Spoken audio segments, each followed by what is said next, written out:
Bien, aquí estamos entonces, 7 de la noche, 6 minutos. Muy buenas noches a todos. Estamos saludándolos a quienes se están conectando a esta hora. 127 personas ya están muy puntuales. Les agradecemos muchísimo que estén aquí cumpliendo esta cita con Escenario Vital. Por favor, saludos.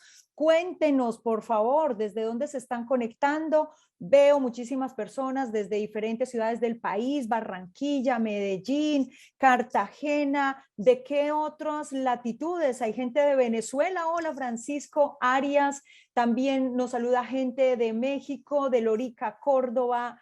Qué cantidad de personas de Cali. Muchísimas gracias por estar hoy aquí con nosotros, cumpliendo esta cita, como les decía, con el Parkinson. Hoy vamos a tener aquí, y ya está con nosotros, pues la neuróloga experta en Parkinson, la doctora Xiomara García, que siempre me acompaña. Ella es neuróloga de la Universidad Nacional de Colombia, especialista en desórdenes del movimiento de Cleveland Clinic en Estados Unidos. Doctora Xiomara, bienvenida. Bueno, Beatriz, muchas gracias. Gracias a ustedes por darme estos minutos. Pues el tráfico capitalino estaba un poco denso, pero ya estamos acá súper listos para arrancar con nuestro conversatorio. Gracias a todos los que están conectados. Gracias por su puntualidad, por participar. Y esperemos que hoy tengamos una sesión muy productiva, de mucho aprendizaje para todos y sobre todo consejos útiles, prácticos para el tratamiento de la enfermedad de Parkinson, no solo desde el punto de vista del cuidador, sino también del paciente, por supuesto. Sí, señora, claro que sí, eso es lo que más nos interesa, tratar todo el contexto de ese paciente de Parkinson, de esta enfermedad neurodegenerativa en la cual ya hemos abordado durante varios webinars, y como yo le estaba contando a las personas, de forma muy exitosa, porque muchos correos, muchas opiniones, agradecidísimos de todo lo que usted, doctora, debo decir, tiene para compartir a través de esa vasta experiencia real con pacientes, que ha ayudado, que ha fortalecido en su tratamiento, que ha logrado que tengan una calidad de vida mejor, porque pues eso es lo único que podemos hasta hoy día de manera científica. No hay una cura y una certeza tanto en el diagnóstico como en el proceso, pero sí hay alternativas bastante eficaces, y eso es lo que hoy vamos a tratar de comunicar aquí a través de toda su experiencia y su conocimiento. Doc, entonces abramos ya este escenario vital con nuestro tema principal. Les estaba hablando también en este principio, doctora Xiomara, de que si bien sabemos que hay síntomas motores, trastornos que vienen con la enfermedad del Parkinson después de diagnosticado, incluso antes ya se evidencia pues algunas alteraciones físicas, pues también hay otras como los trastornos emocionales y psicológicos que también afectan de una forma bastante fuerte, ¿no? No solo al paciente, sino a su contexto. ¿Qué clase de trastornos emocionales se evidencian con la enfermedad del Parkinson antes de su diagnóstico y que pueden aparecer incluso bajo el tratamiento, por ejemplo, de la levodopa? Listo, Beatriz, pues esa pregunta es supremamente importante porque en general le damos una relevancia a la dimensión de lo que se puede ver en Parkinson, que es lo motor, ¿sí? El temblor, la rigidez, la lentitud, pero muchas veces podemos pasar por alto tanto, digamos, desde el ámbito de atención en salud como el ámbito de familia, incluso el mismo paciente, síntomas que pueden perjudicar más la calidad de vida que incluso lo mismo relacionado con el movimiento. Eso es algo que ya se ha estudiado y se ha demostrado en distintos estudios. Y es que esta carga en enfermedad de Parkinson tiene un predominio importante en la parte neuropsiquiátrica. Hablamos en este sentido entonces de la parte de cognición, de la parte emocional, donde incluso hay algunos síntomas que se presentan antes del compromiso en el movimiento. ¿Qué cosas tenemos ahí? Tenemos depresión, tenemos ansiedad, como por mencionarte algunas, y sabemos que la ansiedad está presente más o menos en 8 de cada 10 pacientes con enfermedad de Parkinson y la depresión en 6 de cada 10 pacientes. ¿Qué ocurre? Que en ocasiones se puede llegar a pensar pues, que estos síntomas emocionales tienen que ver como con un proceso de preocupación por la enfermedad, ¿cierto? Pero no es así. Los mismos cambios químicos que se producen a raíz del Parkinson directamente van a hacer que el paciente experimente esta parte emocional. de manera que es algo que no podemos desconocer y que siempre se tiene que indagar en la visita médica. Estábamos hablando entonces de contemplar hoy sobre todo estos síntomas psicológicos, estos trastornos emocionales que tienen que ver como con esta tríada emocional, por llamarla de algún modo, ansiedad, depresión, que además usted me dio unas cifras bastante altas, ¿no? Esta apatía que, sí, que sufre el paciente con Parkinson, que tiene que ver con problemas de sueño, que tiene que ver un poco con conductas también impulsivas, agresivas, temas de ludopatía, adicciones a las compras. Bueno, hay una cantidad de cosas que a veces ni nos imaginamos que vienen también a crear un poco de conflicto en todo el proceso que si bien ya es difícil para el tema de salud y motor para el paciente de Parkinson.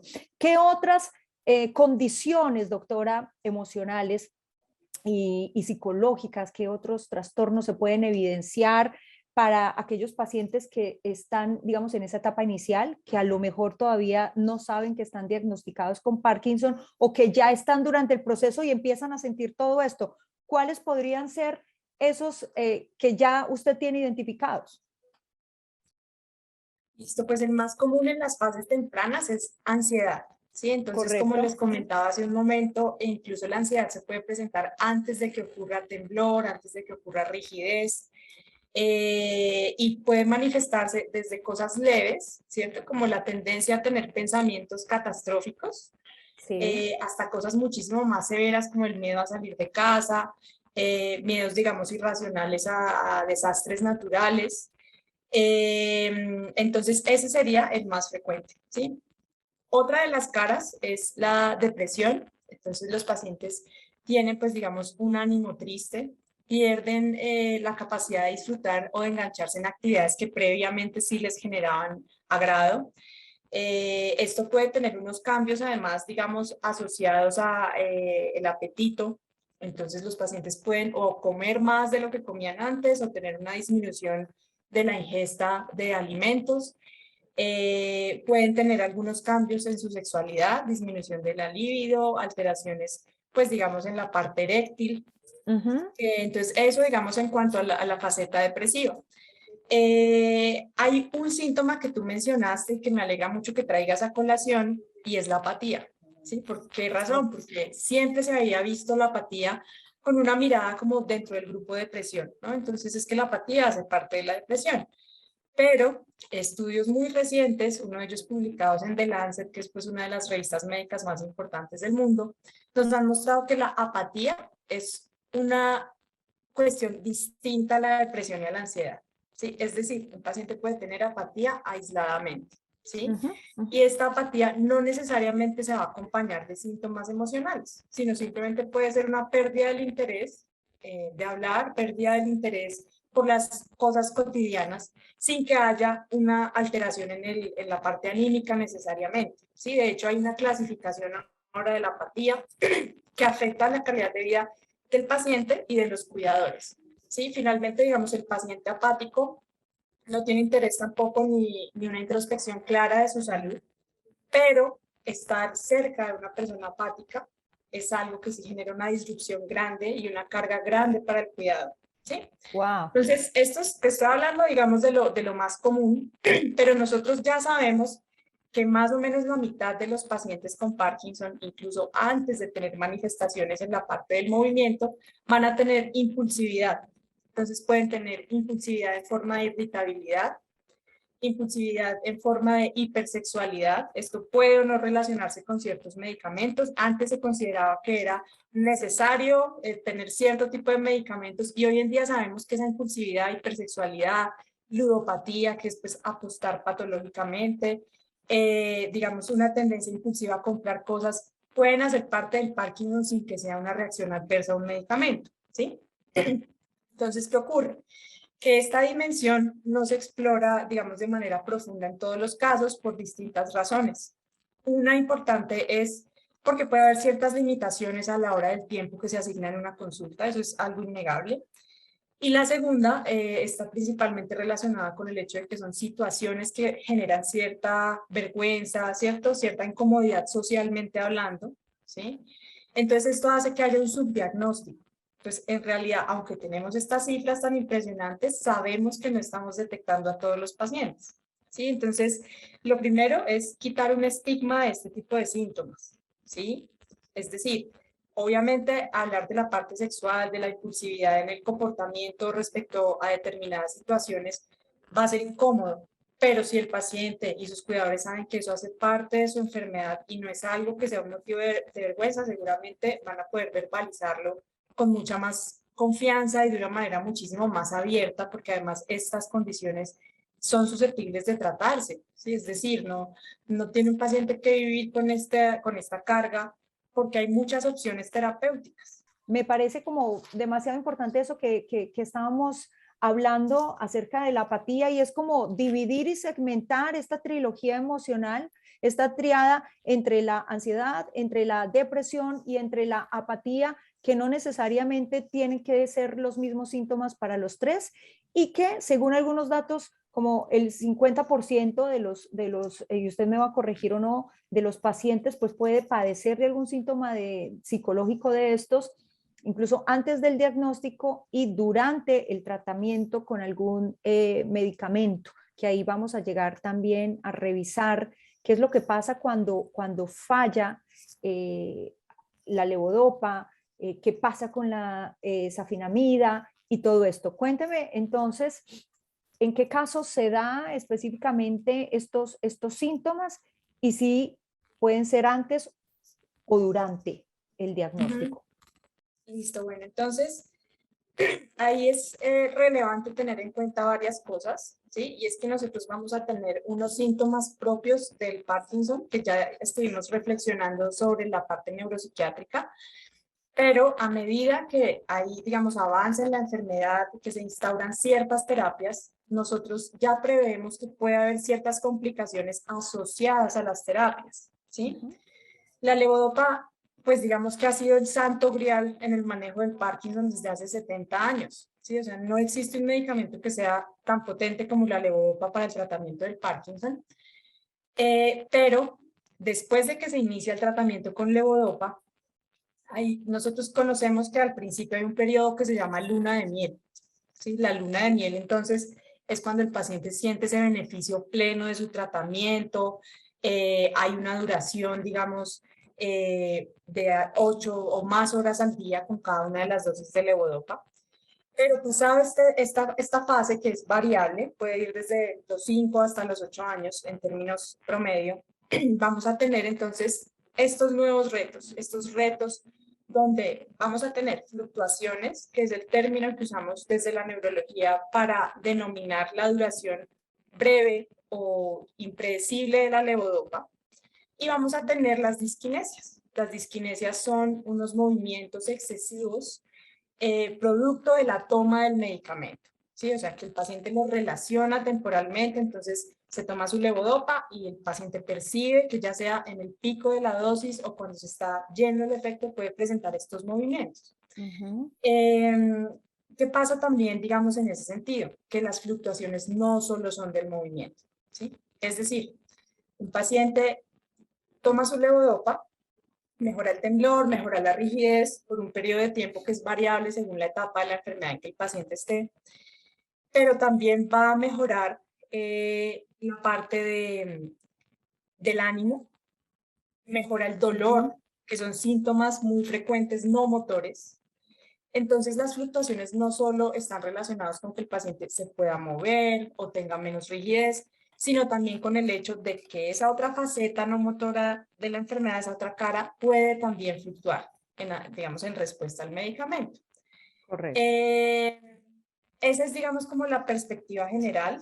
Y en ese sentido, entonces, el reto se vuelve aún mayor, ¿cierto? Y eso es algo que es bien interesante analizar porque se ha visto que no hay un consenso entre lo que desea el médico, el neurólogo, y lo que el paciente desea en calidad de vida. Calidad de vida es un término, digamos, un poco difuso. Entonces, ¿qué puede pasar? Que yo persiga que el paciente se mueva mejor, pero para el paciente lo que él más quisiera es no tener dolor, ¿sí? O no tener depresión por momentos en el día. Entonces, esas son, digamos, como las particularidades respecto a ese escenario. Doctora Xiomara, para entender un poquito, lo que yo sé es que, bueno, vienen estas fluctuaciones motoras, pues claramente porque pues bajan los niveles de dopamina en el cerebro y hay como esta pérdida de neuronas que la producen. Entonces llega la levodopa y es la que, digamos que la absorbe el intestino delgado, pero a veces esta enfermedad del Parkinson no permite ese tránsito, o también escuché por ahí que el alto contenido de proteínas también inhibe no permite como que lleguen todos los contenidos donde debe llegar para que ese tiempo sea mucho más extenso, y por eso llegan estos trastornos motoros y emocionales. ¿Qué pasa ahí con digamos, con el éxito del tratamiento de la molécula? La levodopa es una molécula que se absorbe en una parte muy corta del intestino, ¿sí? Muy cortita. Entonces, cualquier cosa que afecte la motilidad del sistema gastrointestinal, pues va a hacer que la absorción no sea la más eficiente, ¿sí? Entonces, nosotros tenemos que tratar de establecer con claridad si cuando hay este fenómeno, el paciente tiene fluctuaciones verdaderas, o si hay algo que llamamos pseudofluctuaciones, ¿sí? Entonces, ¿qué puede pasar? Por ejemplo, si el paciente consume grandes cantidades de proteína, la proteína compite con la levodopa por la absorción. Y al competir, pues posiblemente gana la proteína, ¿sí? Y en ese sentido no se va a absorber, pero pues no es una fluctuación verdadera, sino es un factor que está generando algo parecido. ¿Qué otras cosas lo pueden generar? La presencia de Helicobacter en el estómago, ¿sí? Eso es algo, digamos, que no se tiene tan presente a veces. El estreñimiento, ¿sí? Ajá. Y pues como lo mencionaste, el sistema gastrointestinal de una persona con Parkinson cambia, entonces se vuelve un poco lento para procesar, ¿cierto? Las cosas que el paciente pues tiene en su ingesta, y esto hace también que el efecto se pueda volver impredecible.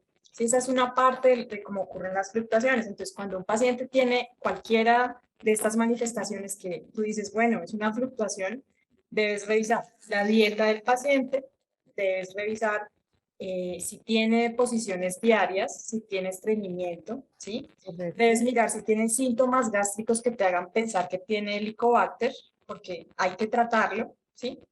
Entonces, sí hay muchos factores que están ahí, ¿sí? Y que son detalles pequeños que a veces al corregirlos, listo, el paciente ya se siente muchísimo mejor, ¿sí? Entonces, es importante eso que tú planteas. Muy bien, doctora, pues ya sabemos más o menos cuáles son, digamos, que estos síntomas que tienen que ver, pues ya sabemos los trastornos motores, estos emocionales. ¿Qué viene entonces? Ya sabemos que hay un tiempo muy rápido de absorción de esta molécula. ¿Cuáles serían entonces las alternativas que tiene la neurología, que tienen ustedes los expertos para ayudarle a estos pacientes a tratar un poco estas condiciones médicas y estas condiciones emocionales? ¿Cómo se abre aquí el abanico de oportunidades, tanto desde la farmacología como a lo mejor también de terapias alternativas que complementen todo este proceso, pues que ya durante tantos años se viene analizando e investigando a partir de la práctica y de la vivencia de ustedes entre neurólogos y pacientes? Bueno, pues existen varias formas de abordar este tipo de situaciones. Digamos que además de hacer como un inventario de lo que acabamos de hablar, ¿cierto? De que el paciente tenga una dieta, digamos, con una disminución de proteínas, sobre todo a la hora de consumir la levodopa, que no tenga síntomas gastrointestinales, ¿sí? Diarrea o constipación, que es lo más frecuente. La idea es como plantear la posibilidad, esto es pues un término que les voy a compartir, que es la estimulación dopaminérgica continua, ¿sí? Entonces, es un término que lo que quiere decir es que buscamos que haya permanentemente, ¿cierto? Dopamina en el cerebro, ¿sí? Entonces, estimulación dopaminérgica, por lo de la dopamina continua. Esto entonces hace que haya distintas estrategias para lograr que cuando haya consumo de ciertos medicamentos, de ciertas sustancias, esa dopamina esté mucho más constante sin que haga unos picos y unos valles, ¿sí? Porque eso influye en lo de las fluctuaciones que tú mencionaste hace unos minutos también. De manera que existe la posibilidad de adicionar medicamentos que nos den como un empujón para que la levodopa, si es el caso del paciente, pues dure un poco más, tenga mayor concentración en sangre, y esto pues también a nivel del cerebro, y permita que haya esa sensación o ese estímulo de dopamina permanente, ¿sí? Ujú. Entonces, hay varias cosas que se pueden hacer ahí, ¿sí? Entonces, una es desde el punto de vista de la molécula. Entonces, ¿qué podemos hacer? Utilizar una molécula que haga que la dopamina no se gaste rápido. Entonces, si tú estás haciendo que la dopamina no se degrade, pues queda ahí. Entonces, ahí está un grupo que se llama inhibidores de la monoaminoxidasa. Entonces, ahí tenemos varias opciones, se escogen de acuerdo al paciente, al perfil de cada uno, ¿cierto? Ujú. Tenemos unos que se llaman los agonistas de la dopamina, que son moléculas pues, que son similares, entonces hacen como una activación de esos receptores, sin ser necesariamente dopamina ni levodopa. Eh, y tenemos entonces terapias que nos pueden ayudar, digamos, cambiando la vía de administración. Entonces, por ejemplo, si en un paciente tú dices, no, definitivamente el problema es algo digestivo, etcétera, pues tenemos la disponibilidad de otras terapias hoy en día, terapias que no son orales, entonces terapias inyectadas o en algunos casos la cirugía de estimulación cerebral. ¿Sí? Sin embargo, pues yo siempre me gusta compartir con ustedes un mensaje y es, hay que analizar todas estas posibilidades. O sea, una cosa muy importante es que todos sepamos cuáles son las opciones, ¿sí? Porque Correcto. el conocimiento de esas opciones, de cómo funcionan, de qué beneficios me dan, pero también qué riesgos hay en la otra cara de la moneda, hace que se tomen mejores decisiones en el equipo. Y el equipo es el paciente, el cuidador y el médico, ¿sí? Ujú. No tiene que haber una imposición de nada, sino un conocimiento preciso, establecer qué busca el paciente, ¿sí? Como te decía, esa es una parte importante, como, bueno, ¿qué es lo que usted quiere versus qué es importante desde el punto de vista técnico o científico?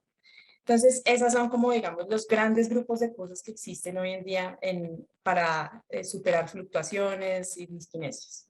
Claro, y en webinars pasados, doctora Xiomara, hablábamos de lo bien que también ha resultado pues, uno de los avances científicos a nivel mundial más exitoso y es la safinamida. Muchos pacientes que la han probado pues han sentido la mejoría en su calidad de vida, en estas fluctuaciones y en el tema emocional también. Esto, ¿cómo ha resultado este avance científico? ¿Cómo se ha probado en Colombia, en sus pacientes? ¿Cuál ha sido el resultado? ¿Qué cambios evidentes ha visto usted Ujú. con esta molécula? Bueno, entonces lo primero que me gustaría contarles a todos es que en Colombia contamos con terapias de avanzada. O sea, en realidad no es mucha la diferencia de la disponibilidad de terapias que tenemos en Colombia versus lo que hay en Estados Unidos o en algunos países en Europa. Sí, o sea, no tenemos nada que envidiar. Sí, a veces nosotros tendemos a pensar pues que siempre afuera hay más cosas. No, eso no es así. Sí, eso uno lo nota al hablar con colegas de otros países. De hecho, hace poco estuve en el Congreso Panamericano de Movimientos Anormales y Ujú. Colombia salía como ejemplo de terapias disponibles en Parkinson en Latinoamérica. Y una de esas Wow. cuestiones tiene que ver con safinamida. Safinamida es una molécula novedosa que afortunadamente pues acá en Colombia tenemos la oportunidad de manejarla, incluso está en el plan de salud, que eso es un privilegio, o sea, en ningún otro país tú vas a encontrar todas las terapias de Parkinson dentro del plan de salud. Correcto. Entonces es una molécula innovadora, una molécula que tiene una forma de acción distinta, es decir, digamos, sí hace una inhibición de ciertas enzimas, de lo que estuvimos hablando previamente, pero la forma como lo hace es distinta. Y además tiene una ventaja adicional y es que actúa sobre otras moléculas que no son solo la dopamina. ¿Sí? Entonces, siempre uno dice Parkinson igual a dopamina. Resulta que gran parte de todo esto que hemos hablado de los síntomas de la parte emocional, del dolor que sabemos que existe en la enfermedad de Parkinson, tiene que ver con otras moléculas, no solo dopamina. Entonces, tiene que Ujú. ver, por ejemplo, con una que se llama glutamato, donde la Oh, safinamida tiene también un mecanismo de acción. De esa manera tú estás cubriendo simultáneamente una condición que sabemos que afecta distintas vías en el cerebro, no solo la vía de la dopamina, ¿sí? Eso explicaría también por qué, a pesar de que hay medicamentos como la levodopa, hay aún muchas necesidades insatisfechas en el paciente con Parkinson, ¿sí? En muchos aspectos. Dolor, síntomas neuropsiquiátricos, disquinesias, fluctuaciones, trastornos de sueño, y el hecho de que se puedan tratar distintas vías simultáneamente permite combatir, ¿cierto? Por varios frentes simultáneos, lo que facilita que haya eficacia en el manejo pues, de estos síntomas. Entonces, Ujú. en Colombia nos podemos dar el lujo de decir, tenemos afinamida, tenemos terapias de infusión. En Colombia tenemos cirugía hace ya casi 30 años. Sí, que esto pues no es un escenario común en un país latinoamericano, ¿sí? Colombia fue el primer país al que llegó la afinamida.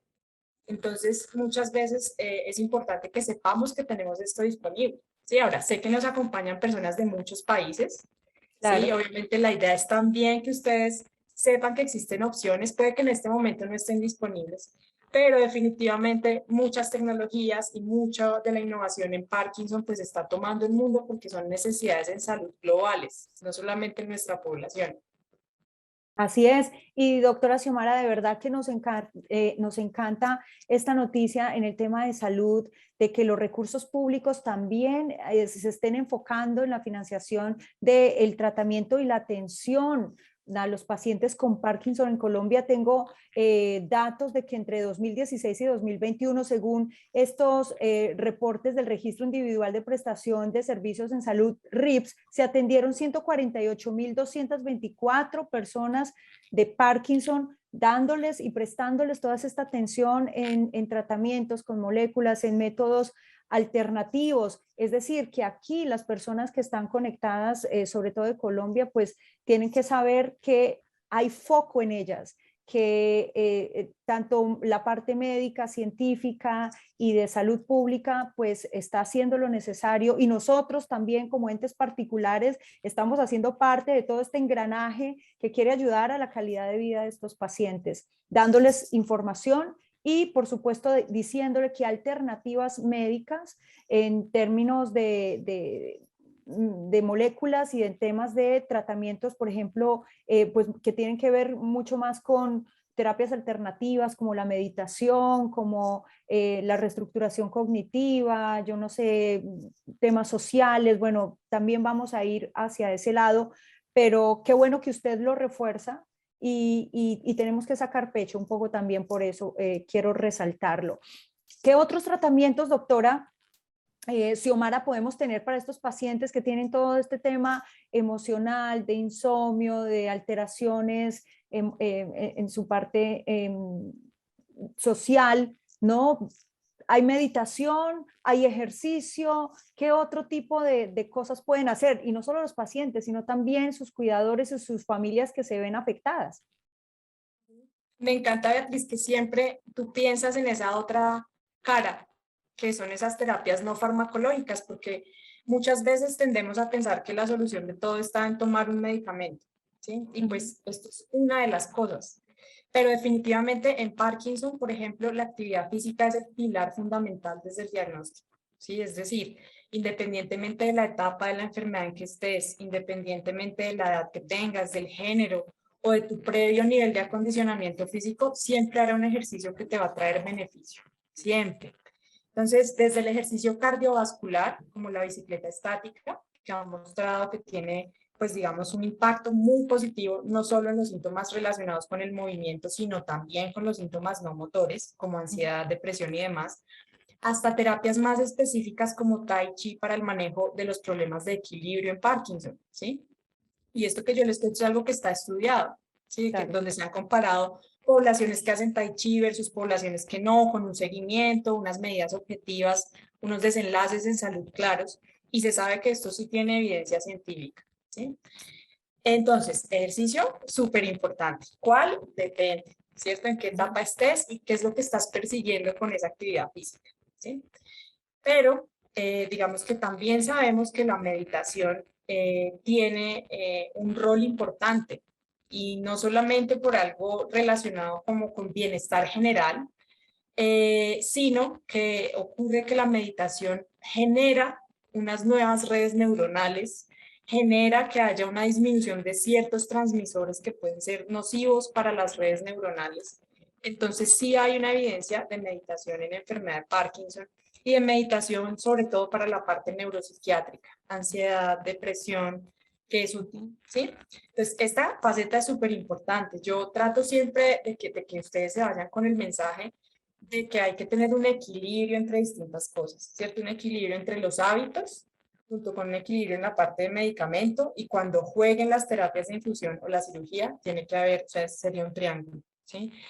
No puede uno, por ejemplo, no hacer ejercicio y querer sentirse bien si tiene un diagnóstico de una enfermedad como el Parkinson, ¿sí? Porque claro, los medicamentos te van a dar una ayuda, pero no van a ser la solución, ¿sí? Y si no hay actividad física, pues definitivamente el impacto no va a ser el que uno quisiera. Entonces, está, digamos, como esa parte. Vi así de velocidad una pregunta en el chat de cuál es la expectativa de vida de los pacientes con Parkinson, y lo que se ha visto con la introducción de las nuevas terapias es que la expectativa de vida no cambia, es decir, vive igual, tiene la misma posibilidad vital que una persona que tiene o que no tiene el diagnóstico de Parkinson. ¿De qué depende eso? De hacer ejercicio, de ser juicioso con los medicamentos, de tan pronto como aparezca un síntoma que se constituya pues como un obstáculo para el paciente del cuidador, comentarlo, porque es que hay tratamientos para eso, ¿sí? Entonces, la expectativa de vida es igual hoy en día en ambas poblaciones, ¿sí? O sea, Obviamente, una persona con Parkinson muere con Parkinson, pero no muere de Parkinson, ¿cierto? es correcto, Beatriz. Si el paciente se trata adecuadamente, ¿sí me entiendes? Es un escenario que no pasa, ¿sí? Hay casos donde el paciente falleció de Parkinson, es posible que haya tenido una enfermedad similar, pero no necesariamente Parkinson, ¿sí? Sino otras que pueden ser parecidas, pero son más agresivas. Pero hoy en día, ver que alguien muere por Parkinson, pues no, es algo imperdonable como sociedad, diría yo. Claro, correcto. Incluso algunos temas por cuestiones motoras, de pronto caídas, que son lesiones que pueden ya afectar otros órganos, otras situaciones, y eso ya es mucho peor, pero no necesariamente por la enfermedad, para que tengamos claro también ese escenario. Doctora, Exactamente. Vamos a comenzar con las preguntas. Hay muchas personas interactuando. Ya me están pasando varias preguntas que vamos a tener esa dinámica. Solo quiero hacer como un pequeño resumen de esta conversación que hemos abordado, pues los trastornos emocionales y psicológicos. Quisiera que hagamos cortamente un resumen de esos trastornos, del dónde se evidencian, qué alternativas hay al respecto hoy día y qué está funcionando, para pasar ya más precisamente a las preguntas del público. 200 personas hoy conectadas. Bueno, excelente. Gracias a esos 200 participantes de distintas partes del mundo. Es un placer para mí estar acá, entonces les voy a dar como digamos, los mensajes clave de lo que llevamos, ¿sí? Entonces, el mensaje clave: existen unos síntomas que se llaman no motores, ¿sí? Y estos afectan distintos aspectos. La parte emocional, con depresión, ansiedad, apatía, pero hay otra parte como por ejemplo dolor y síntomas relacionados con sueño. Ese es el primer mensaje clave, ¿sí? Segundo, estos síntomas no motores pueden generar más disconfort, más impacto negativo en la calidad de vida y en la red de apoyo del paciente que los mismos síntomas motores. Es algo que ya está demostrado. Tercero, todos los síntomas no motores son susceptibles de ser tratados, ¿sí? Es decir, hablen, ¿sí? Yo sé que a veces de pronto el tiempo, distintas cosas, pero prioricen lo que a ustedes los incomoda más. Yo entiendo que en una consulta a veces, si es corta, es difícil cubrir todo, ¿sí? Pero si uno está con su doctor, médico tratante, pues uno puede tener un plan de irle contando, ¿cierto? Por prioridad de qué es lo más molesto, independientemente de que sea algo que pueda dar pena. Los médicos vemos tantas cosas que ustedes nunca deben sentir pena de contarnos nada, ¿sí? El cuarto mensaje: ejercicio para todos. Si el ejercicio es la única medida que ha demostrado que disminuye la velocidad de progresión de los síntomas en Parkinson, la única, ¿sí?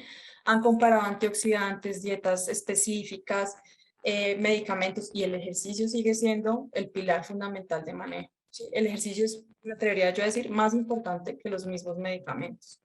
Entonces, hasta aquí vamos. Ha sido una conversación muy amena con Beatriz, que siempre pone sobre la mesa además algunos aspectos fundamentales de las terapias no farmacológicas. Entonces, quedamos prestas a responder la mayor cantidad de preguntas que podamos. Sí, señora, muchísimas gracias por ese importante resumen. Para aquellos que se conectaron ahora recientemente, pues aquí básicamente se abordó ese importante tema con relación al Parkinson. Dice Wilber Aguilar, ¿existe algún tratamiento a nivel genético? Hasta el momento, lo que se ha identificado de variantes genéticas, se está, digamos, haciendo experimentación primero en roedores.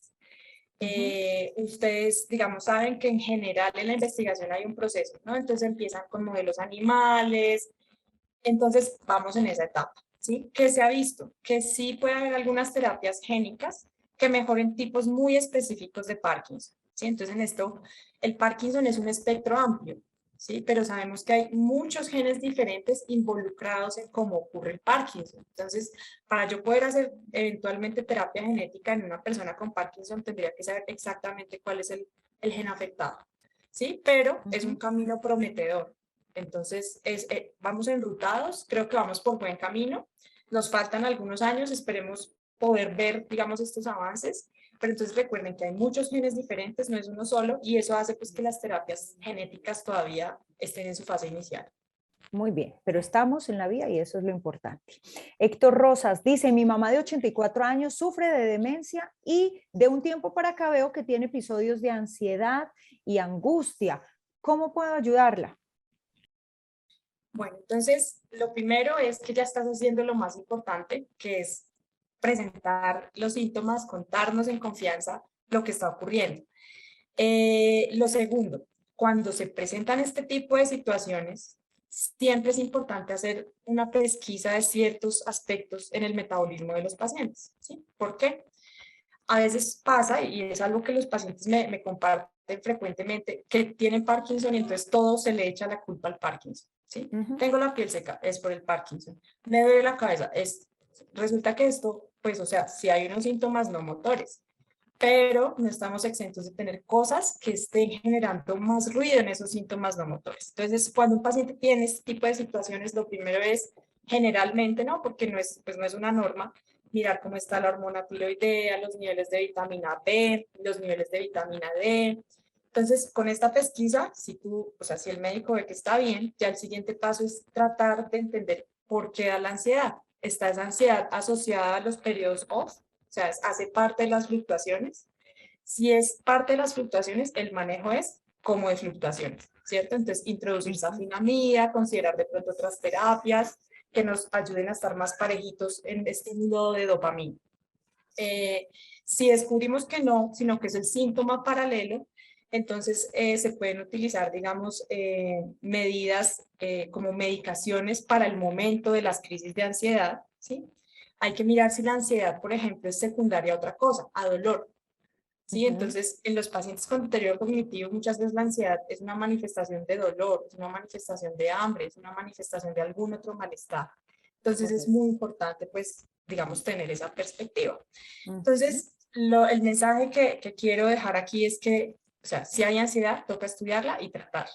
Bueno, porque obviamente no solo es la disrupción sobre los demás, sobre los cuidadores, sino el sufrimiento mismo de la paciente.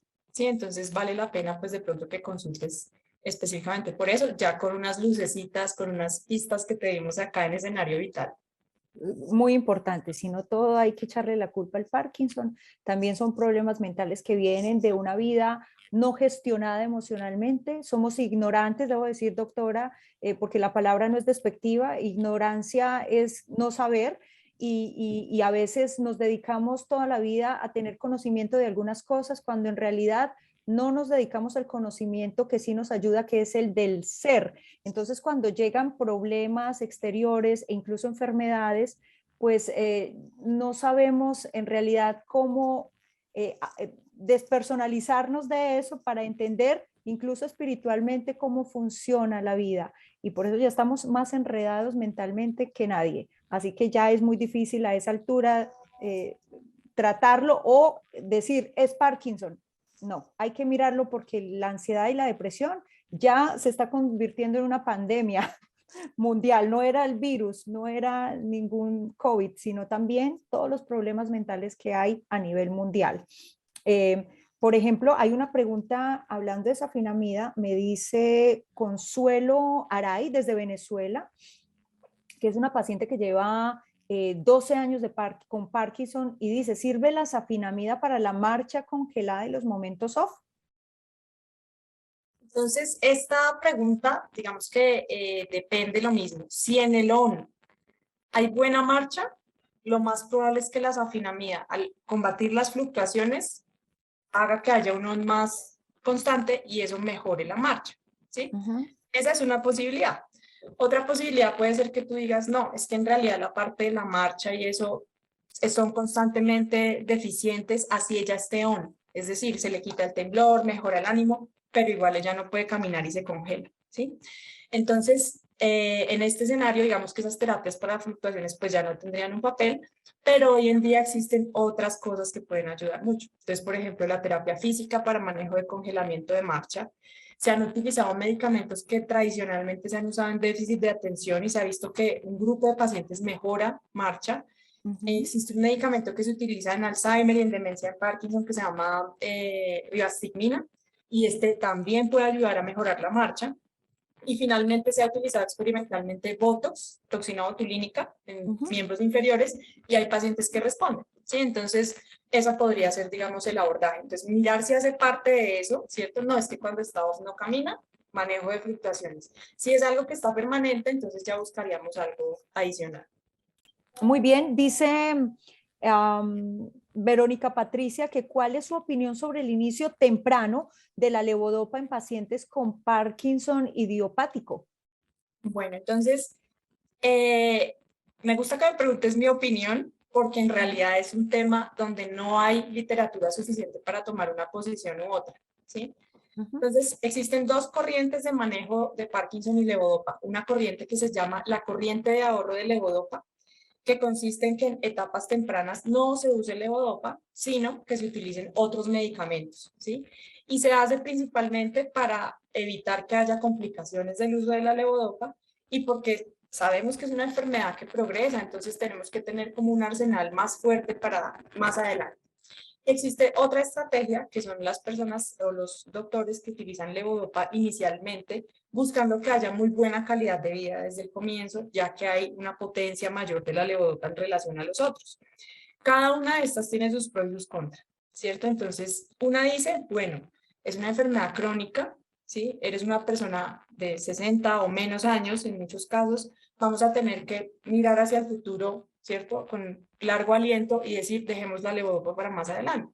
La otra corriente dice, bueno, si tenemos levodopa y te vas a sentir bien, ¿por qué vamos a esperar? ¿Sí? Personalmente me gustó más la estrategia de ahorro de levodopa. ¿Sí? Muy bien. Pienso que es un abordaje, ahora esa es mi opinión, pero como les digo, uno puede encontrar literatura que soporte o que vaya en contra de cualquiera de las dos, porque incluso es un gran tema de debate en los congresos hoy en día, ¿sí? Entonces está el equipo Team Levodopa, Team no Levodopa, y eso se arman unas controversias científicas maravillosas. Pero mi posición es ahorrar levodopa, ¿sí? Muy Digamos bien. que eso también va en cosas de, ¿sí me entiendes? Preferencias personales y demás. Pero nosotros le creemos mucho a usted, doctora Xiomara, porque sabemos que es una estudiosa del caso, muy rigurosa, asiste a congresos, se está capacitando, ha probado en pacientes y tiene mucha experiencia, así que esa palabra tiene mucho peso. Y vamos con la última pregunta, se nos está acabando el tiempo. Tengo una cantidad y yo le agradezco a las personas que están participando. Ahorita vamos a compartir los datos de la doctora Xiomara, seguramente vamos a tener otro webinar porque resulta tan exitoso y la gente está tan deseosa de información que nosotros pues estamos claramente abiertos para compartir pues este espacio. No tenemos muchísimo más tiempo, pero qué bueno que filtremos tanto y le saquemos tanto jugo a este escenario. Ya la última dice Andrea Torres, ¿se puede consumir safenamida con CBD? Sí, la safenamida es un medicamento que por su forma de acción, aprovecho y respondo otra pregunta que viene en el chat, que cuál era la diferencia con rasagilina, y es que uno es reversible y el otro es irreversible, la forma como se unen, pues digamos, para el bloqueo de la enzima, entonces eso hace que tengan un perfil distinto, hace también que se pueda combinar con cualquier medicación, ¿sí? Es decir, la safenamida va bien con levodopa, con pramipexol, con rotigotina, con apomorfina y con CBD. ¿Sí? El CBD, como sabemos, y me gusta mucho esa pregunta, pues tiene una indicación médica, es decir, ya no hace parte como del imaginario, ¿sí? Sino es una opción farmacológica para determinados casos. De manera que sí, Andrea, se puede combinar perfectamente sin problema. Muy bien, pues muchísimas gracias, doctora Xiomara. Gracias a los participantes, por favor, denos sus datos, un correo electrónico, para que la gente de pronto a lo mejor pueda tener información, pueda tener contacto con usted. Bueno, yo tengo un correo que es pacientes, pegadito todo, xiomaragarcia@gmail.com. Me pueden encontrar como doctora Xiomara García en Instagram, Neurotips en Facebook, y también hago parte pues de la agenda de doctoral, ¿sí? Digamos el directorio médico de doctoral. Entonces, pues veo muchas preguntas, no sé si Sí, puedo aprovechar unos minuticos de pronto para tratar de responder algunas. yo creo que sí. Volémonos un poco del tiempo y contemos con el tiempo de Rodolfo y de Paula Turbey, que yo sé que van a estar felices de complacer algunas preguntas más. Doctora, Ujú. ¿usted ya las vio o quiere que le lea un par más? Listo, pues hay una que ha sido muy recurrente que es sobre las etapas de la enfermedad. Sí. ¿Sí? Entonces la enfermedad se clasifica en 5 etapas, 5 estadios. Ujú. Esos estadios no son, o sea, no se cumplen siempre, ¿sí? Porque entonces, por ejemplo, el estadio 1 es cuando tú tienes síntomas a un solo lado del cuerpo y el estadio 5, que es el último, pues es cuando el paciente se encuentra ya en cama. Sí. La idea es no llegar al 5, ¿sí? Pero esos son como los tenemos descritos. Entonces, cada uno tiene sus características, son 5 estadios, y la idea pues es que la gran mayoría de pacientes se quedan entre el 2 y el 3. Entonces, esa Ah, sería como la respuesta. muy bien, mira, aquí bueno, dice Berenice Huérfano, cuido a un paciente con, con neuroestimulador intracraneal profundo y está presentando disinesia. Le formularon amantadina o apomorfina. ¿Las afinamidas sería mejor que las anteriores? Para manejo de disquinesia, sí. O sea, Ujú. en realidad la amantadina tiene indicación en disquinesias. Sin embargo, hay que llegar a una dosis de por lo menos 300 miligramos, ¿sí? Entonces es como lo primero. Ok. La safinamida tiene una evidencia igual a la de la mantadina con una tolerabilidad mejor, ¿sí? Entonces, obviamente no conozco el caso, es simplemente pues como una opinión desde lo que decimos acá, pero sí podrías de pronto preguntarle al médico tratante qué opinaría de esa afinamida para manejo específico de disquinesias. Muy bien, voy con dos más. Para finalizar, Erika Tocora dice, ¿cómo se sabe en qué nivel de Parkinson está un paciente? Listo, bueno, eso se sabe en la valoración médica. Sí, entonces, Ujú. como les contaba, estos estadios tienen unos criterios de los síntomas, de cómo están distribuidos, de con qué cosas mejoran y qué cosas no. Entonces, digamos que en ese sentido es a partir del criterio médico, con una escala que se utiliza. Muy bien. Y volvemos al tema emocional y de trastornos psicológicos. Y Teolinda Noriega dice, ¿qué podría ayudar a un paciente que presenta alucinaciones y psicosis? Listo, entonces, lo primero es si el paciente tiene los siguientes medicamentos, alguno de los siguientes, diperideno, amantadina, rotigotina o pramipexol, el medicamento debe reducirse hasta retirarse, ¿sí? Porque es Ujú. el más probablemente involucrado. Lo segundo, mirar la parte metabólica, tiroides, vitamina B12, ácido fólico, infección urinaria, que es una causa frecuente de alucinaciones en Parkinson. Y tercero, buscar ya, si quitando esto, esas tropinirol también puede producir alucinaciones, sino que ese no lo tenemos en Colombia. Entonces, ya si retirando esto el síntoma persiste, hay que adicionar medicación para control de esta parte, ¿sí? Muy bien. Entonces, clozapina, quetiapina, cannabidiol se está utilizando mucho en psicosis en Parkinson. Ujú. Bueno, ahí estamos entonces, ya respondimos unas cuantas más. Dejamos también la descripción de el correo electrónico y los datos de la doctora Xiomara García ahí en los comentarios.